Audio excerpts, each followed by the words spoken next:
At times you may be confused, feel somewhat lost, not follow along, but hopefully in the end it all comes together. But chances are it'll leave you with more questions than answers. But once again, you will cheer and you'll laugh, and out of obligation and politeness, or at least that's what happens in a Paul Stewart joke. Paul Stewart has had an amazing teaching career with lots of twists and turns, but one thing that remains constant in his desire is his desire to be continually growing in his knowledge and expanding his bag of tricks or areas of expertise, as well as his desire to make learning fun and rewarding for his students.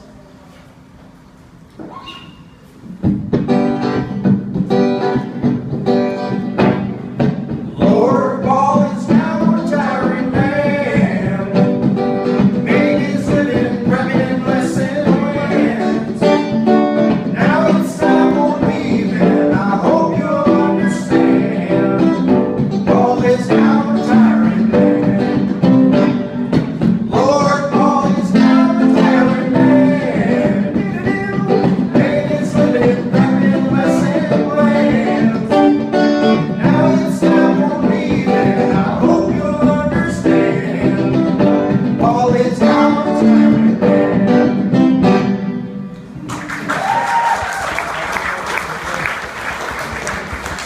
Just like in his classes, it's going to be a multimedia presentation. I actually had the pleasure of filling in for Paul as a substitute at West K, and when he was away for appointments and such at the beginning of my career. It's odd because I actually didn't get to meet Paul Stewart until I had been his replacement a few times, and there were a few times where I finally got to meet him, and I met the famous Paul Stewart, and he was this amazing character that everyone at West K embraced and thought was fantastic. One of the best things about meeting Paul those many years ago, approximately 20 years ago, was that it was obvious that Paul was excited to meet a fellow geek like myself. And more so, very excited that I would be able to help out in his classroom when he wasn't there from time to time. His students often use the phrase, "Hey, that guy gets it." So the first day I went in to sub for Paul, his computer science students pointed out that I could sit, relax, and there's the newspaper. And they would work on their work because he had set them up. However, I actually challenged them and said, "Hey, maybe give me a chance." It was at that very moment that I learned that the vital role that Paul had with his students, a respected and knowledgeable partner in his students' learning. I immediately wanted to have that same connection with my future students and worked really hard at mimicking that great rapport that Paul has with everyone that he comes in contact with. To speak for the West K years, because I was only there a few limited times, I now turn over the mic to Gabe. Paul's right.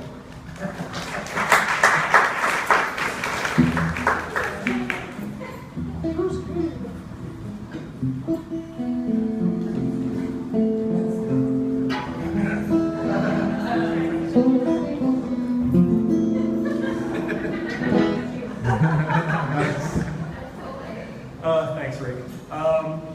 As most of you know, before Paul came to GC, he started his career at West Garden Collegiate, and wanted to take a little retrospective look at those years. Good. So, in those days, WK was actually in the building we now call ESOMS, and from 1980, correct, to about 97, this is where he worked and taught, and just like he's done at GC, he contributed greatly to the school community. And I started my career there. So we developed an instant friendship, and just like now, we were the cool guys on staff. Teaching computers and running a robotics club. And, but I actually first met Paul as a student, a grade 12 student at West K, when he substituted for my computer science teacher. So we go back quite far, and back then, computers were a little bit different, okay? This is how we loaded and saved programs, punch cards. And this was the next generation, the 5 1/4 inch floppy. No. Do you have in your memories like this image that you want burned out of there, never have it again, a memory, just one of those things you just got to get rid of. You have those. Every time I see one of these memories haunts me, and I just wish I could get rid of it. It would go next, and it was West K staff went to a retreat at Gimli, and that's where my roommate announced to me, "Oh, by the way, Gabe, could you close your ears, Pat?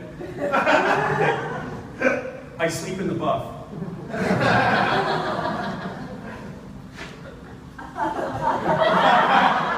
At least this wasn't the 82 canoe trip. So this was a famous one where a group of WK students and staff, including Paul, went, and it was 5 days of pouring, freezing rain, which logically brings up the 3.5 inch. Most people think it's hard, but it's really just a little small and stiff. Not only was Paul a colleague, but he was a mentor for me, and I went to him for all kinds of advice. And a lot of it with technology, and he had lots of advice about that. And because his kids were a little bit older than mine, I actually went to him quite often for some parenting advice. And just to sample some of the things he helped me with, okay, next one. Okay, next. Okay, soap and toothbrush are great for cleaning mouse balls. And so, go back one, go back one more, go back, well, now go forward. Now go forward. Go forward. Okay. Toothbrush and soap is good for cleaning mouse balls. And just a sample of some other things. Not only that, moving on, it's really good for cleaning up potty mouth amongst kids. And honest to goodness, my son, when he went to school, started learning words, and Paul said, soap and a toothbrush, and it worked like a charm. So there we go. So, okay. So we both read to our kids, and one day I said, look, I'm running out of ideas to teach to read to my kids, and Paul said, oh, you've got to read this. This is a cool story. So you remember this? Oh, this is true. You guys know the story? Go ahead. Okay. This is where a dark presence enters a school, making life horrible for people there, and he who shall not be named makes them scared, and some of them left. Hey, so I was told to keep it under 2.5 minutes, which I thought was amazing because I can't tell a knock-knock joke in less than 10. So at this point in time, I just want to offer a personal toast. A personal toast to Paul, to a great friend, a great mentor, a great teacher, a great colleague, and all the best in your retirement. To Paul.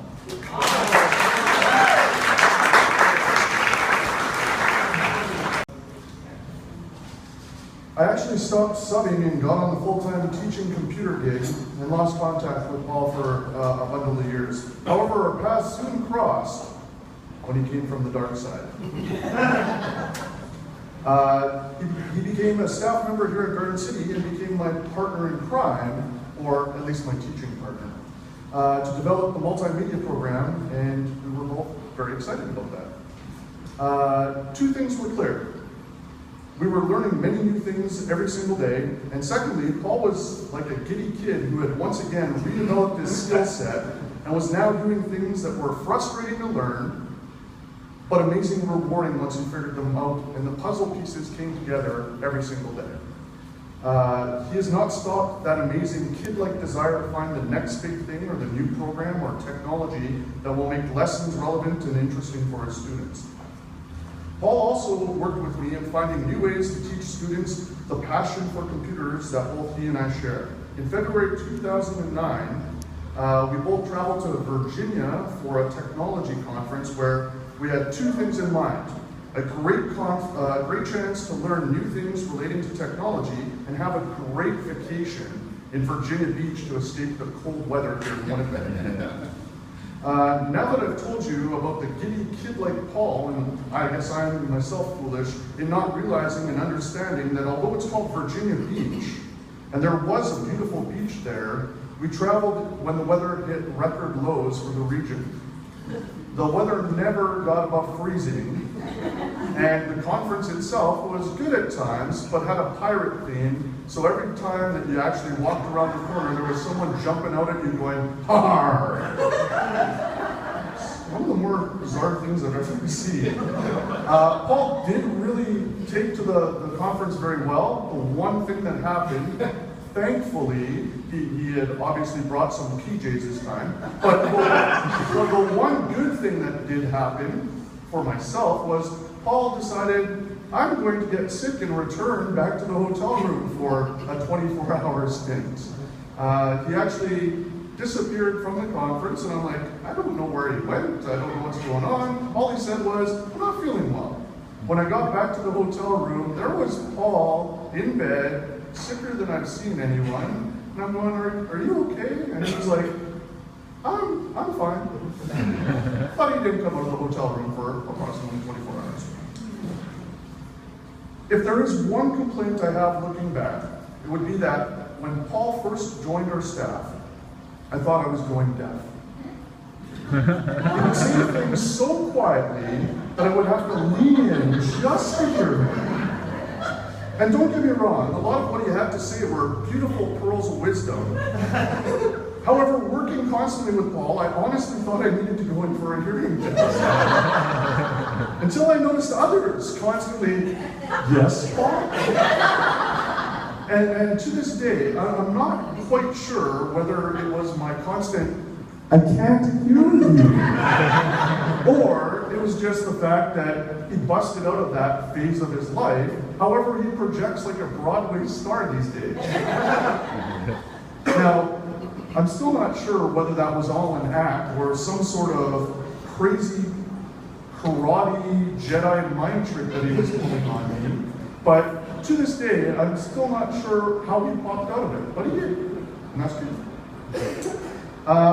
Paul has been an amazing person to work with and is always willing to help students, staff, admin, anyone with whatever they're struggling with. Be it a computer issue or just needing a good ear to bounce an idea off, he's the first to help out and work with you if you are willing to share in the exchange. In talking with Paul on a daily basis, it is clear that this trait carries over to his personal life, and he's always willing to help out neighbors and friends and anyone that's willing to help out in return. I have to mention, though, that I have noticed Paul also has his moments where he will firmly plant his feet and make sure that he will see the matter through to the end, almost like a pit bull. This strange part is some of the causes that he is so firmly invested in. I look at and I think this is a trivial issue that doesn't really need to be pursued, but Paul will actually pursue it until it's gone to fruition.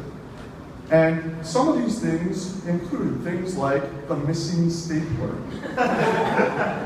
The one that he's adorned in, you'll notice that he's wearing the pirate patch from our wonderful trip. He's also wearing additional power cables.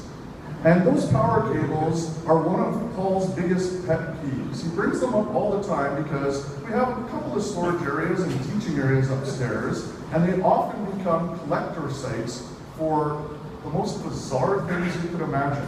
The power cables themselves, wow. I thought you escaped the dark and blue. Okay.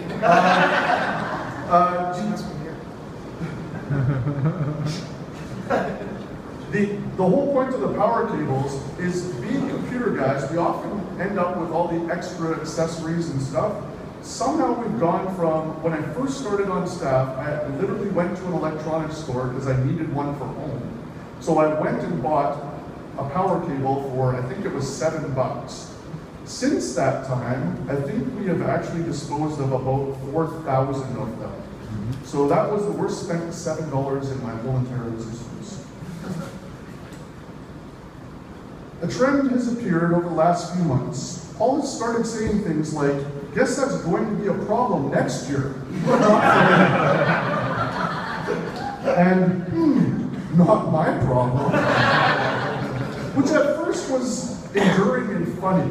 But after a while, I think he actually was laughing at the misfortune of the poor souls that are not retiring at this point.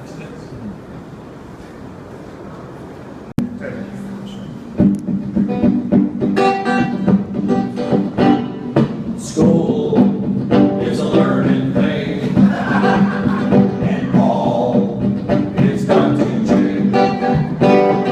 Students he has inspired, but now he will retire. Paul told Steve it's time to retire. Too bad his teaching degree had expired. He yearns to retire, to retire. Paul told Steve it's time to retire. Too bad his teaching degree had expired. And he yearns to retire, to retire.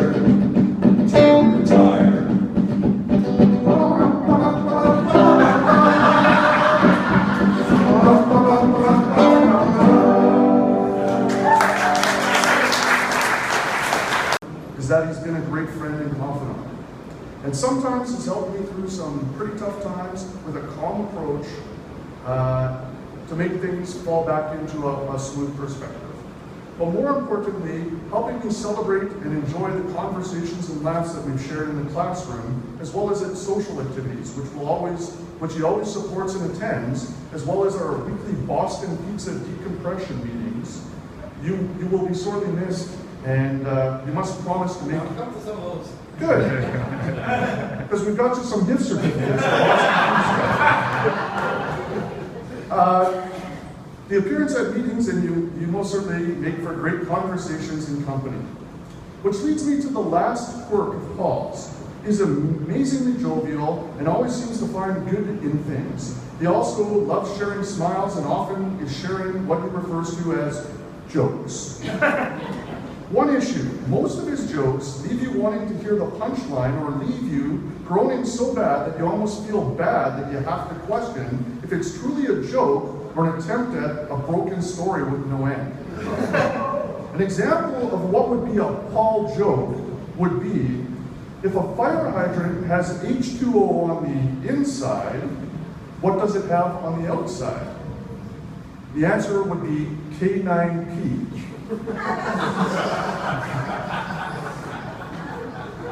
That would be a treat if that was truly a Paul joke, but unfortunately, the vast majority of the groaners he has told over the years have long been forgotten.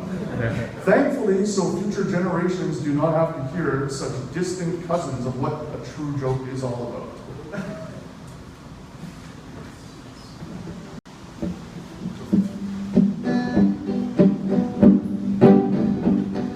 Sitting in the morning sun, you'll be sitting when the evening comes, watching school buses roll in, and watch them roll away again, yeah. Sitting on